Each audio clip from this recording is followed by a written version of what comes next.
इस एडवेंचरस कहानी की शुरुआत होती है एक ऐसी किंगडम को दिखाते हुए जहाँ का राजा और उसके सभी लोग बाकी किंगडम से काफी ऊपर की तरफ आना चाहते थे। उस किंगडम के सारे लोग काला जादू में बहुत विश्वास भी रखते थे। साथ ही साथ उस गांव के सभी लोग एक गॉड की पूजा करते थे जो कि बुल जैसा दिखाई देता था। वो समझते थे कि गॉड बुल ही उन्हें सारी चीजें प्रोवाइड करेगा और उनके किंगडम को आगे लेकर जाएगा। लेकिन राजा और उसके पूरे साथी और भी ज्यादा ताकतवर होना चाहते थे और सभी को खत्म करना चाहते थे। इसीलिए अब राजा के कई सारे लोगों ने उन्हें सलाह दी कि अगर हम गॉड बुल की शैतान क्वीन की बॉडी में डाल दें तो उससे पैदा होने वाला बच्चा सबसे ताकतवर होगा और वही हम सभी को आगे लेकर जाएगा इस पूरी जंग में। अब ये बातें बताने के बाद क्वीन भी इन सारी चीजों के लिए रेडी हो जाती है, यानी कि वो अपने पेट के अंदर गॉड बुल का बच्चा लेने के लिए रेडी है। देखते ही देखते सारे रिचुअल परफॉर्म करने के बाद क्वीन प्रेग्नेंट भी हो जाती है और अब यहाँ पूरे 14 महीने बीतने के बाद उसके पेट में दर्द होने लगा और उसके अंदर से फिर गॉड बुल का बच्चा बाहर आता है। हालांकि यहाँ पर इस पूरे प्रोसेस में क्वीन की जान चली गई थी, लेकिन वो बच्चा तो एक खतरनाक बुल और इंसान का कॉम्बिनेशन था जिसे कि सारे गांव वाले मिनिटॉर नाम से बुलाने लगे। उन्हें ये आइडिया था कि यही हमारी किंगडम को आगे बढ़ाएगा और सारे लोगों से बचाएगा। इसीलिए अब मिनिटॉर की काफी अच्छी तरीके से खातिरदारी की जाने लगी और उसे तो किसी इंसान की तरह पूरी रिसोर्सेज प्रोवाइड किए गए जिससे कि वो अच्छे से बड़ा हो सके। लेकिन सारे किंगडम वालों को ये भी डर था कि जैसे जैसे मिनिटॉर बड़ा होता जाएगा उसे शांत रखने के लिए इंसानों की बलि तो चढ़ानी ही होगी। इसीलिए जब मिनिटॉर थोड़ा सा बड़ा होता है तो उसे गुफा के अंदर ट्रांसफर कर दिया गया जहाँ पर वो अपनी जिंदगी आराम से गुजार सकता था और जब भी किंगडम वालों को जरूरत पड़ती तो उसे बाहर निकाल लिया जाता। मिनिटॉर की भूख मिटाने के लिए किंगडम में से किसी भी 10 लोगों को उस गुफा में भेजा जाता जिससे कि वो खाकर अपना पेट भर लेता और उन लोगों की रैंडम चुनाव हुआ करते थे जो 10 लोग चुने जाएंगे और उनकी बलिदान दी जाएगी। अब हमें यहाँ उसी किंगडम में दिखाया जाता है जहाँ पर वो समय आ चुका था जिसमें कि 10 लोगों को मिनिटॉर के खाने के लिए चुना जाएगा।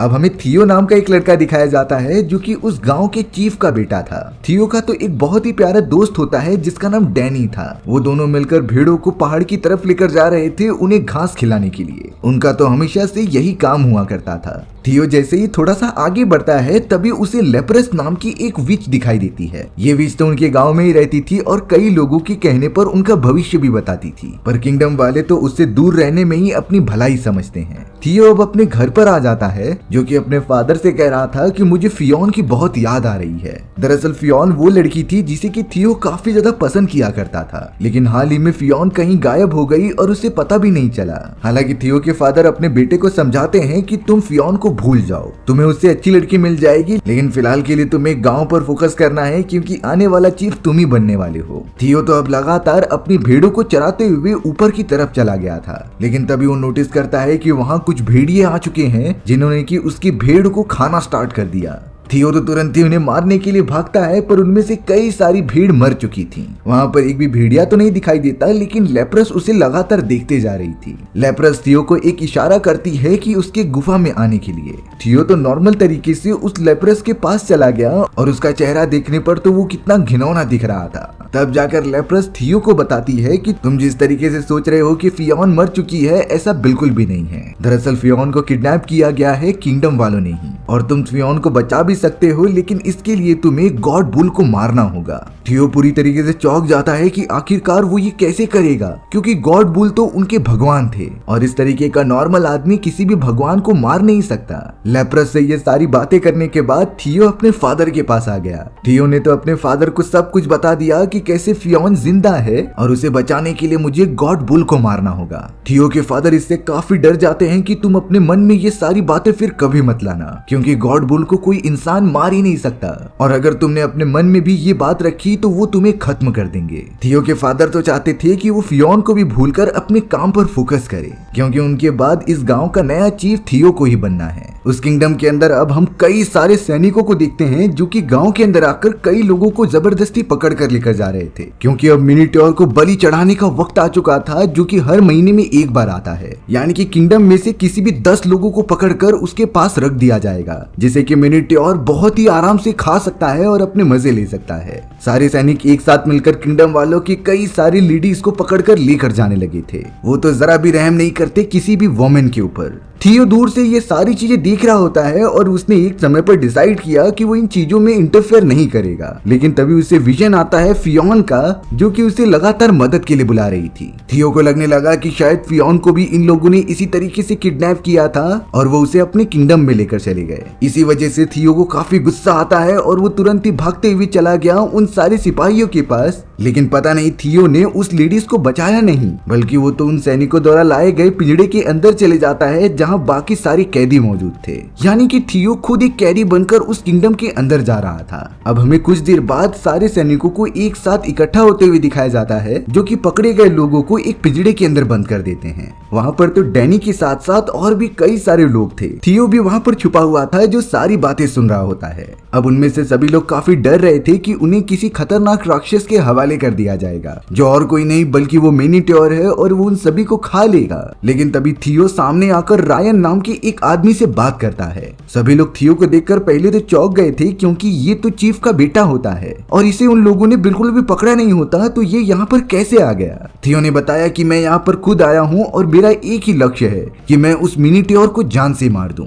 अब यहाँ पर वो सभी लोग थियो के फादर की तरह ही कह रहे होते हैं कि मिनीट्योर एक गॉड है और उसे कोई भी नॉर्मल इंसान नहीं मार सकता। लेकिन थियो का ऐसा मानना नहीं होता है। वो तो ये जानता था कि मिनीट्योर बहुत ही बेकार है और वो लोगों को यूज करता है अपने फायदे के लिए।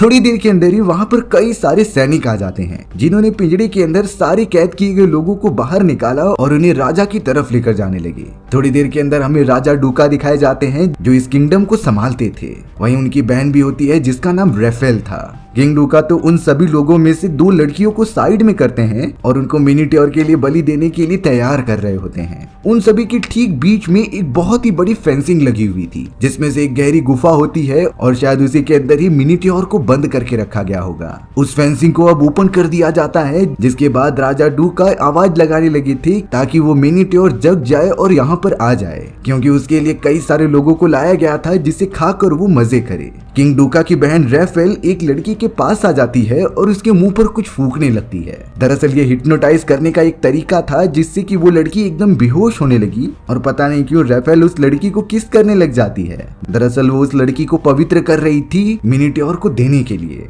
वहाँ हम नीचे की तरफ देखते हैं कि काफी काला साया आने लगा होता है, जो और कोई नहीं बल्कि मिनीट्योर ही था। रेफेल जैसे ही उस लड़की को नीचे फेंकती, तभी थियो उस जगह पर आ जाता है। थियो ने उन्हें कहा कि ऐसा तुम बिल्कुल भी नहीं कर सकते, क्योंकि ये गलत है, पर उसे तो सैनिकों ने बुरी तरीके से पकड़ लिया था। हालांकि थियो की मदद रायन भी करता है, पर सैनिक इतने ज्यादा थे कि उन सभी को पकड़ लिया गया। किंग डूका इन सारी चीजों के लिए काफी गुस्सा हो चुके थे। उन्होंने कभी एक्सपेक्ट नहीं किया था कि ये सारे गुलाम इस तरीके से अगेंस्ट हो जाएंगे, इसीलिए उन्होंने उस लड़की को भी पीछे कर दिया और कहा कि इन सभी को पिंजड़े में जाकर बंद कर दो, हम इन्हें साथ में ही उस गुफा में डाल देंगे, जिससे कि मिनीट्योर खुश हो जाएगा। अब यहाँ सभी लोगों को पिंजड़े के अंदर ला दिया जाता है, जहाँ पर कई मेंबर्स तो थियो पर ही गुस्सा हो रहे थे कि आखिर उसने ऐसा क्यों किया। अब उन सभी की जान खतरे में है, पर थियो यहाँ पर पूछने लगा कि आखिर वो मिनीट्योर गॉड है तो उसे इस तरीके से कैद करके क्यों रखा गया है। तब जाकर रायन उसे समझाता है कि वो गॉड ऑफ नाइट है और उसे डार्क का देवता भी कहते हैं, इसीलिए उन्हें अंधेरे में ही रहना पसंद है। लेकिन थियो का मानना था कि वो कोई गॉड नहीं है, बल्कि वो सिर्फ एक राक्षस है जिसकी मदद से हमें डराया जा रहा है। थियो डायरेक्टली कहता है कि मैं उससे फाइट करके हरा दूंगा और उसे जान से मार दूंगा, क्योंकि मुझे अपनी गर्लफ्रेंड फियोन को बचाना है। हालांकि सभी लोग शॉक हो गए थे थियो की इन सारी बातों की वजह से। थोड़ी ही देर में उस जगह पर कुछ सैनिक आ जाते हैं, जिन्होंने थियो को अपने पास बुलाया और उसे महल के अंदर लेकर चले गए। दरअसल उन सभी को पता चल गया था कि थियो उन लोगों में से नहीं है जिन्हें कि सैनिक यहाँ पर लेकर आए हैं, यानी कि थियो खुद जानबूझकर इस जगह पर आया था। रेफेल थियो को अपने रूम में बुलाती है और उसे सुला देती है। अब पता नहीं क्यों रेफेल थियो के ऊपर चढ़ने लगी थी और उसे इंटीमेट होने की कोशिश करती है, लेकिन यहाँ पर थियो बिल्कुल भी नहीं चाहता था, क्योंकि वो फियोन से प्यार करता है। तब जाकर रेफेल ने उसे डार्क रियलिटी बताई कि थियो सच में जिंदा है और उसे तुम कभी नहीं ढूंढ पाओगे। थियो इस बात से काफी गुस्सा हो चुका था और वो रेफेल को अपने से दूर कर देता है। लेकिन अब थोड़ी ही देर में किंग डूका वहाँ पर आ गया, जिसने की अपनी बहन को ये गलती करते हुए देखकर पकड़ लिया था। वो तो रेफेल पर काफी गुस्सा होता है कि तुम राजघराने से बिलोंग करती हो और तुम इन छोटे लोगों से संबंध बना रही हो जो कि हमारे लेवल की भी नहीं है। ये सारी चीजें देखने के बाद किंग डूका अपनी बहन से बहुत ही ज्यादा नाराज हो चुका था। वो तो अपने सिपाहियों को भी बोलकर राफेल को काफी ज्यादा मरवाता है। थियो को तो एक दूसरे चेंबर में ट्रांसफर कर दिया गया था, जहाँ पर उसे उल्टा लटका कर मारा जा रहा होता है।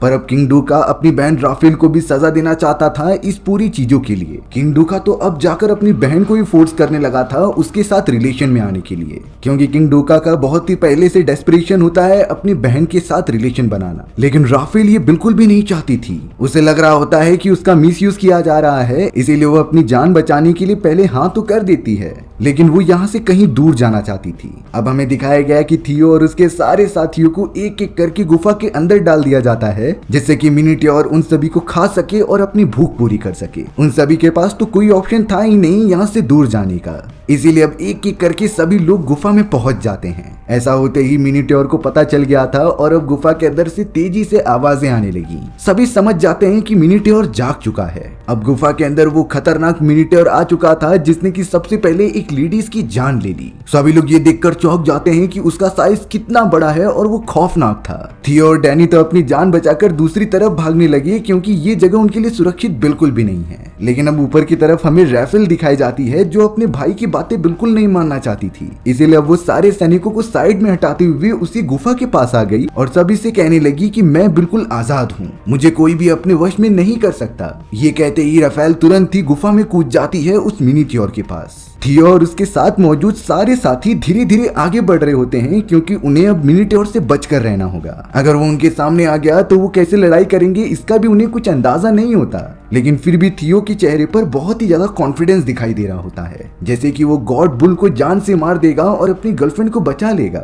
थियो को अपने कुछ साथियों के चिल्लाने की आवाज आ रही थी, इसलिए वो उन्हें फॉलो करने लगा ताकि उनकी मदद की जा सके। देखते ही देखते वो सारे घायल लोगों के बीच में पहुंच जाते हैं और उन्हें अपने साथ कर लेते हैं, क्योंकि इस कंडीशन में उन्हें साथ रहना ही सबसे बेस्ट था। तभी रायन ने सभी को शांत रहने के लिए कहा, क्योंकि उसे बीस्ट की आवाज आ रही है और वो मिनिट्योर यानी कि खतरनाक बीस्ट कभी भी इस जगह पर पहुंच सकता था। इसीलिए हमें बहुत ही सावधानी से आगे बढ़ना पड़ेगा, नहीं तो वो हम सबको खत्म कर देगा। अब हमें किंग डूका दिखाया जाता है जो कि गॉड बुल की मूर्ति के सामने आकर प्रे कर रहा था कि उसकी बहन राफेल को कुछ भी ना किया जाए, चाहे तो बाकी सारे को मार दो लेकिन उसकी बहन सेफ रहनी चाहिए। राजा ने तो गॉड बुल को इसके बदले कई सारी वर्जिन लड़कियां और बच्चे भी देने का वादा किया था, और वो इसी तरीके से उनके सामने प्रे करने लगा कि उसकी सिस्टर को कुछ नहीं होना चाहिए। थियो, रायन, वीना, बेनी और कई सारे लोग मिलकर अब प्लान बनाते हैं कि उन्हें एक साथ रहकर ही उस खतरनाक बीस्ट को हराना होगा, क्योंकि उन्हें तो यहाँ से बाहर निकलने का रास्ता भी नहीं पता। थियो कहता है कि मैं उस क्रिएचर का ध्यान भटकाऊंगा, तुम सभी लोग पीछे से आ जाना और एक साथ उसके ऊपर हमला करना।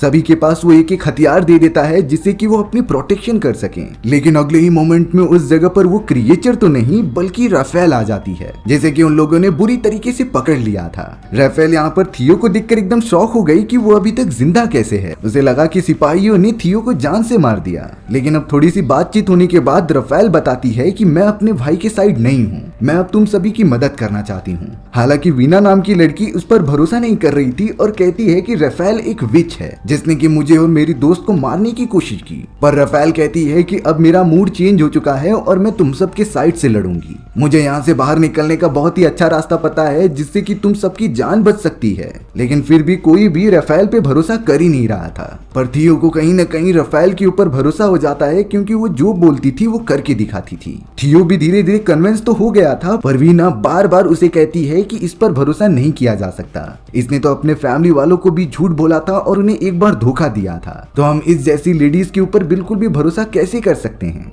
थियो वीना को समझाता है, लेकिन वीना तो बार बार चिल्लाकर बात कर रही थी। और तभी अचानक पीछे से वही खतरनाक क्रिएचर यानी कि गॉड बुल आ जाता है। उसने तो अपने नुकीले सिंग वीना की बॉडी में घुसा दिए और उसे ऊपर उड़ाकर मारने लगा। सारे लोग जब इस खौफनाक चीज को देखते हैं तो वो सीधा राफेल को फॉलो करते हैं, क्योंकि उसे ही यहाँ से बाहर निकलने का रास्ता पता था। वो सभी लोग दूर जाने लगे और यहाँ मिनिट्योर वीना को पूरी तरीके से खत्म कर देता है। वो सभी लोग भागते हुए एक दूसरी तरफ पहुंच जाते हैं जहाँ पर डिया नाम की उनकी मेंबर काफी घायल हो चुकी थी। लेकिन राफेल तुरंत ही उसे जाकर कुछ अजीब तरीके का खिलाती है जिससे कि डिया होश में आ गई। इस बात से सभी को लगने लगा था कि राफेल सच में उनके साथ है और उनकी मदद करना चाहती है। अब हमें यहाँ बाहर की तरफ राफेल की एक मेड दिखाई जाती है जिसने कि अपनी मेड को पहले ही कह दिया था कि तुम पीछे का दरवाजा ओपन कर देना जिससे कि हम सभी बाहर निकल जाएं। वो मेड जैसे ही दरवाजे के पास आती है तभी वो खतरनाक राजा भी आ गया था जिसने कि ये देख लिया होता है। वो ये जान चुका था कि बाकी सारे कैदियों को राफेल इसी रास्ते से बाहर निकालना चाहती है, इसीलिए अब किंग ने मेड को जान से मार दिया। राफेल अब किसी भी तरीके से ट्रेवल करते हुए उसी जगह पर पहुंच गई थी जहां वो उसकी मेड दरवाजा खोलने वाली होती है, लेकिन बार बार उसे बुलाने के बाद भी राफेल की मेड खोलती ही नहीं और अब वो बुरी तरीके से उसी एक चैम्बर के अंदर फंस गए थे। कई देर तक दरवाजा ना ओपन होने के बाद सभी को शक होने लगा राफेल के ऊपर कि उसने हमें अब फंसा दिया है, क्योंकि इन सारी आवाजों को सुनकर वही खतरनाक क्रिएचर उनकी तरफ लगातार भागता हुआ आ रहा था। उसके वहां पर आने से पहले ही सभी लोग दूर जाने लगे। थियो तो डैनी और कुछ साथियों के साथ दूसरी तरफ चला गया और वहीं रायन डिया को लेकर दूसरी तरफ चला जाता है। सिर्फ उस जगह पर अब राफेल ही बच गई थी, जिसके ठीक सामने वो खतरनाक क्रिएचर आ चुका था जो उसे मारने के लिए आगे बढ़ रहा होता है। अब अचानक थियो और बाकी सारे साथी जैसे ही आगे बढ़ रहे थे तभी उन्हें ट्यूरैग नाम का एक आदमी मिलता है जो कि इस गुफा के अंदर कई सालों से मौजूद था, यानी कि वो इतने समय तक उस खतरनाक क्रिएचर से बचता आ रहा है और सरवाइव करता आ रहा है। ट्यूरैग ने थियो और उसके साथियों को एक जगह पर बुलाया जहां वो सेफ रह सकते हैं। सभी लोग उसे फॉलो करने लगे और एक छोटे सी चैम्बर में पहुंच गए होते हैं। ट्यूरैग तो उन सभी को बताता है कि मैंने इतने साल यहाँ पर चूहों को खाकर अपना पेट भरा है और सरवाइव किया है, और ये एक ऐसा चैम्बर था जहाँ पर वो खतरनाक क्रिएचर बिल्कुल भी नहीं आ सकता, क्योंकि इसका स्ट्रक्चर इतना पतला था और छोटा था कि उस क्रिएचर का कोई भी बॉडी पार्ट इस जगह पर नहीं पहुंच सकता। इस बात से थियो के सभी दोस्त काफी खुश हो जाते हैं और उन्हें एक राहत मिलती है कि उनकी जान इतनी जल्दी तो नहीं जाने वाली, पर शायद वहां पर क्वांटिटी ज्यादा होने के कारण उनकी आवाजें काफी जोर से आ रही होती हैं, जिसे कि उस गॉड बुल ने सुन लिया था और वो चारों तरफ मौजूद बड़ी बड़ी चट्टानों को तोड़ने लगा, क्योंकि क्रिएचर को पता चल गया था कि कई सारे इंसान इन्हीं पत्थरों के पीछे छुपे हुए हैं। चौंकाने वाली बात यह होती है कि उस क्रिएचर यानी कि गॉड बुल ने राफेल को कुछ भी नहीं किया था। वो पूरी तरीके से उसे इग्नोर करके दूसरे लोगों पर हमला करने चला जाता है। थियो तो अब जाकर ट्यूरैग से पूछने लगा कि आखिरकार तुमने मेरी गर्लफ्रेंड फियोन को देखा है कि नहीं, क्योंकि अब थियो को तो सच में भरोसा हो गया था कि शायद उन लोगों ने इसी जगह पर फियोन को फेंका था जिससे कि वो क्रिएचर का खाना बन जाए। थियोन तो सिर्फ होप लगाए बैठा था कि जिस तरीके से ट्यूरैग जान बचाकर यहाँ पर इतने सालों से मौजूद है उसी तरह फियोन भी इस जगह पर जिंदा रहे। फियोन का नाम सुनकर ट्यूरैग थोड़ा सा सोच में पड़ जाता है। वो कहने लगा था कि एक लेडी को मैंने देखा है जो कि पत्थरों के पीछे ही रहा करती थी, और ट्यूरैग ने तो उसकी लोकेशन एक पत्थर पर बना कर रखी होती है, क्योंकि वो इस पूरी गुफा में जहाँ पर भी जाता वो उसका एक मैप बना देता। थियो को जब उसकी लोकेशन का पता चला तब वो बहुत ही डेस्परेट हो जाता है फियोन की तरफ जाने के लिए। थियोन तो लिटरली प्रे करने लगा कि काश वो लड़की फियोन ही हो। अब हमें राजा डूका दिखाया जाता है जिसे बहुत ही डर लग रहा था अपनी बहन राफेल के लिए, क्योंकि उसे दरवाजे की दूसरी तरफ से राफेल के चिल्लाने की आवाज आ रही होती है। किंग डूका बिल्कुल भी सहन नहीं कर पाया और वो भी अपने एक साथी के साथ गुफा के अंदर उतर जाता है। वो तो लगातार अपनी बहन को चिल्लाते हुए आगे बढ़ रहा था। उसकी सिस्टर तो नहीं मिलती, लेकिन वो खतरनाक क्रिएचर उसके पास आ जाता है। अब राजा कुछ नहीं कर सकता था अपनी जान बचाने के लिए, इसीलिए उसने अपने साथी को ही आगे कर दिया, जिससे कि वो क्रिएचर उस सिपाही को जान से मार देता है। राजा डूका तो दरवाजे की मदद से बाहर आ गया और फिर कभी अंदर जाने की हिम्मत ही नहीं की। अब हमें यहाँ उसी गुफा के अंदर रायन और डिया दिखाए जाते हैं। वो दोनों जब लगातार चलते हुए आ रहे थे तो उन्हें रोशनी दिखाई देती है जो ऊपर से आ रही थी। वो दोनों काफी खुश हो गए कि शायद यहाँ से बाहर निकलने का रास्ता हो। रायन अब उस जगह को देखने के लिए ऊपर की तरफ चढ़ने लगा और ये इंश्योर करता है कि वहाँ कोई खतरा ना हो। ऊपर पहुंचने के बाद रायन ने तुरंत ही दिया से कहा कि तुम मेरा हाथ पकड़कर ऊपर की तरफ जल्द से जल्द आ जाओ।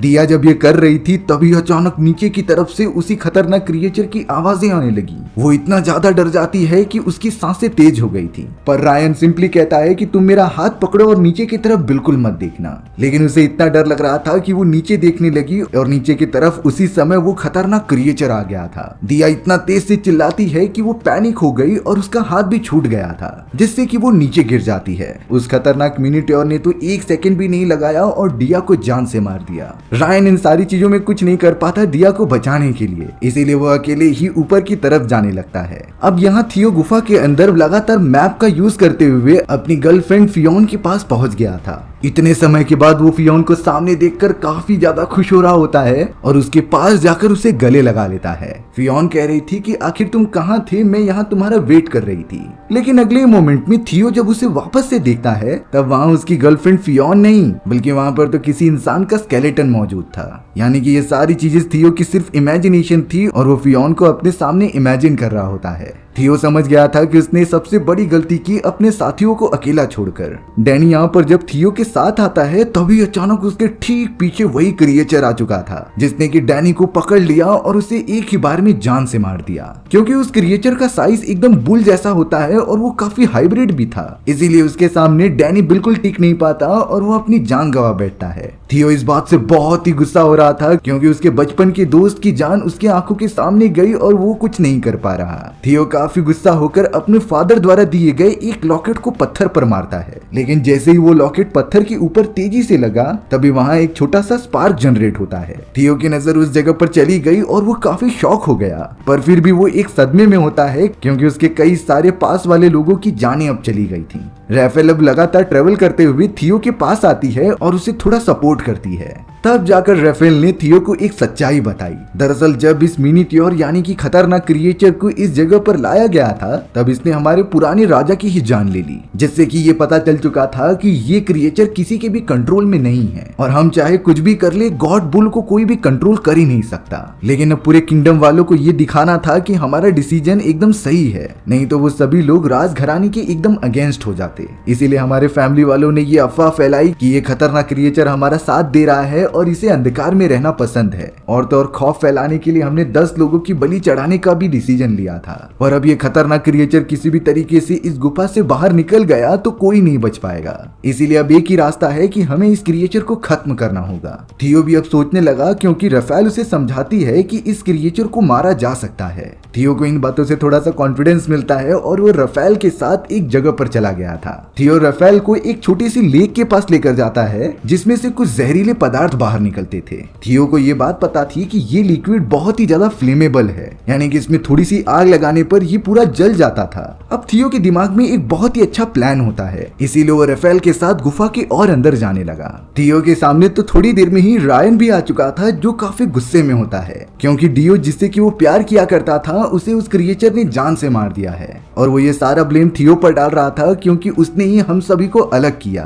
अगर उसने शुरुआत में ही थोड़ी सी गुस्ताखी ना की होती तो हम यहाँ पर फंसते ही नहीं। लेकिन थियो समझ रहा था कि इस तरीके से आपस में झगड़ा करने से उनका ही नुकसान होने वाला है, इसीलिए थियो रायन को उस जगह पर रुकने के लिए कहकर राफेल के पास चले जाता है और राफेल को समझाता है कि अगर वो क्रिएचर आएगा तो मैं उसे इसी जगह पर लेकर आ जाऊंगा और गुफा के अंदर मैंने यही सारी लिक्विड चारों तरफ लगा दिए हैं जिससे कि फ्लेम्स बहुत ही तेजी से बढ़ेंगे और मैं स्पार्क लगा के पूरी तरीके से जला दूंगा। थियो जब वापस रायन के पास आता है तब उसने देखा कि रायन बुरी तरीके से मारा जा चुका है, यानी कि वो खतरनाक क्रिएचर इसी जगह पर मौजूद है जो कि अब थियो का भी इंतजार कर रहा था। थियो किसी से भी नहीं डरता क्योंकि उसका पूरा प्लान रेडी होता है। वो तो अब जोर से चिल्लाने लगा उस क्रिएचर को और कहने लगा कि मेरे पास आओ और मुझसे लड़ाई करो। देखते ही देखते अब सामने की तरफ से काफी तेजी से वो क्रिएचर यानी कि गॉड बुल तेजी से भागने लगता है, यानी कि गॉड बुल आने लगता है। उसकी स्पीड इतनी ज्यादा थी कि थियो के पास वो बहुत जल्द पहुंच गया, पर थियो जानबूझकर टेढ़े मेढ़े टर्न ले रहा था ताकि उस क्रिएचर का सिंग और चट्टान एक दूसरे में टकराएं और स्पार्क जनरेट हो। ऐसा एक दो बार करते ही पूरा स्पार्क जनरेट होने में कामयाब हो जाता है और आग लगने के कारण उस जगह पर जितनी भी फैलाई गई फ्लेमेबल लिक्विड होती हैं वो पूरी तरीके से जलकर ब्लास्ट करने लगती हैं। चारों तरफ अब आग लग चुकी थी और थियो अपनी जान बचाकर राफेल के पास भाग रहा था। इन सारी चीजों में उस खतरनाक क्रिएचर का एक सींग टूट जाता है,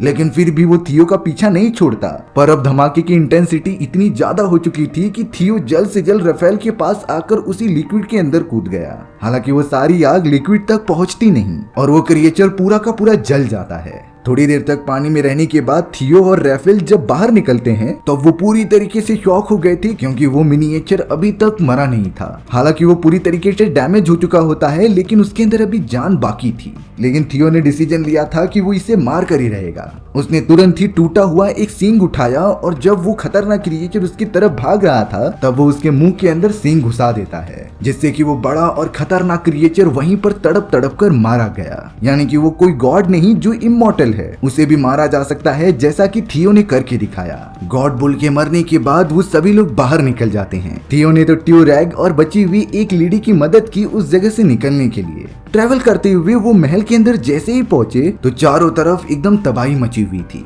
किंग डोका भी काफी घायल हो चुका था और जब वो अपनी बहन को जिंदा देखता है तो उससे मदद मांगने लगा कि प्लीज मेरी हेल्प करो। पर राफेल समझ चुकी थी कि अब उसका राज खत्म हो चुका है, इसीलिए उसने अपने ही भाई का मुंह बंद करके उसे सफोकेट किया और उसकी जान ले ली। अब यहाँ पर थियो समझ चुका था कि फियोन के जाने के बाद जिसने उसका बिना मतलब के साथ दिया है वो राफेल ही है, इसीलिए थियो ने डिसाइड किया कि वो राफेल के साथ शादी कर लेगा और इस बेजान पड़े हुए किंगडम को अपने हाथों में लेकर इसका राजा बनेगा। और थियो इन सारी चीजों के लिए डिजर्व भी करता था। इसी के साथ हमारी ये एडवेंचर से भरी कहानी यहीं खत्म हो जाती है। सो व्यूअर्स, आपको ये स्टोरी कैसी लगी कमेंट सेक्शन में बताना भूलना मत। और अगर आपको मेरा एक्सप्लेनेशन 1% भी अच्छा लगा होगा ना तो वीडियो को लाइक एंड चैनल को सब्सक्राइब जरूर कर देना। मिलते हैं इसी तरीके की मजेदार वीडियोस में, तब तक के लिए बाय बाय।